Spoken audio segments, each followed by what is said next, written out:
Donald Trump has officially alienated a key Republican voting bloc, and even Fox News is sounding the alarm on this one. Will wonders never cease? Welcome to Occupy Democrats. I'm David Reddish. As you probably know, late Tuesday night, the federal government went into shutdown mode when the Congress failed to pass a continuing budget resolution to keep it funded and operational. Both chambers divided more or less on party lines, with Democrats fighting to restore funding to programs like public broadcasting and healthcare subsidies that Republicans rescinded earlier this year.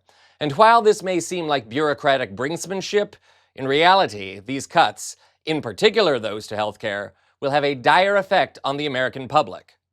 Take a look, for example, at how these cuts will affect the deep red state of Tennessee.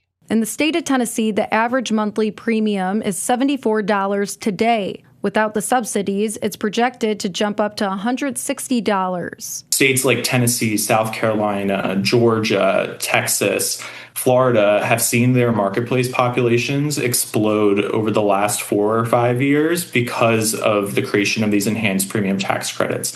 It's been able to make coverage more affordable for many middle Americans who otherwise may not be able to afford health coverage and might just go uninsured. And the dependence has grown fast. In 2020, before the subsidies, just 246,000 Tennesseans enrolled.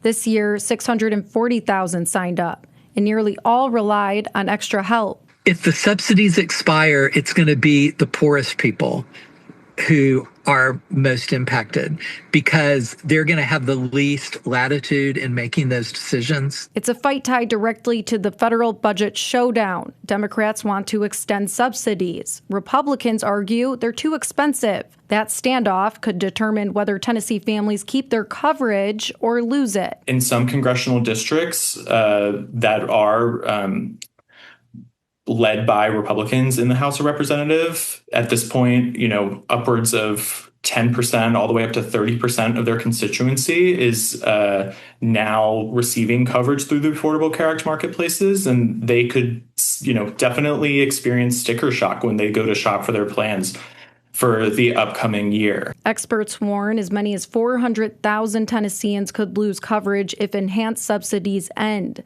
and the ripple effect could devastate rural communities. If people not having insurance impacts things like rural hospitals and rural clinics, then the impact on those people is just going to be lack of health care, period. If Congress doesn't reach a deal, the changes take effect January 1st, meaning this fall when families go to shop for coverage, they could face sticker shock and possibly tough decisions about whether they can afford to stay insured. Pretty dire, right? And it gets even nastier for Trump voters, so stay tuned. I should add at this point that while there is a temptation among Democrats and progressives to point and laugh at Trump voters for electing a felon that then cut their health care, but please, let's not be petty. Healthcare is among the biggest cost and concern for Americans today, and these people are facing some dire consequences for their mistaken vote. Democrats have a real opportunity here to remind Americans that they care about everyone and that we could avoid so many of these costs with a public healthcare option or a single-payer system. But I digress. Among the Americans destined to hurt most by these healthcare cuts, senior citizens, who will also contend with Medicare cuts. And of course, seniors tend to vote Republican. Now, even Fox News is calling out Trump over this. Appearing on the channel, Dan Kenyon, who worked for the Harris campaign in 2024, shocked viewers with this assessment. This month, if the ACA tax credits do not go forward, which is what the shutdown is about, which I'm sure will loom large in New Jersey, viewers on this network who are 60 years old, making $75,000 a year, will see $841 increases monthly to the health insurance premiums. There's one party, and Mikey Sherrill, fighting to make sure that does not happen, and another acquiescing to Donald Trump, who in return shuts down an infrastructure project in their backyard, further hurting New Jersey's economy. I think that entire self-owning of Trump trying to own the libs, by extension, hurting Citarelli, is going to play a big role in this race. I mean, is he wrong? And Kenyon may be speaking solely in terms of the New Jersey governor's race there, but these cuts to healthcare, and as he also points out, infrastructure, are going to have a dramatic effect all over the country.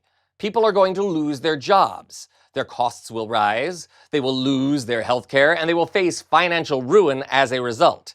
And yes, It would be easy to shame those people for voting against their own interests, for buying into the lies that transgender, socialist, abortionate immigrants want to take over their states.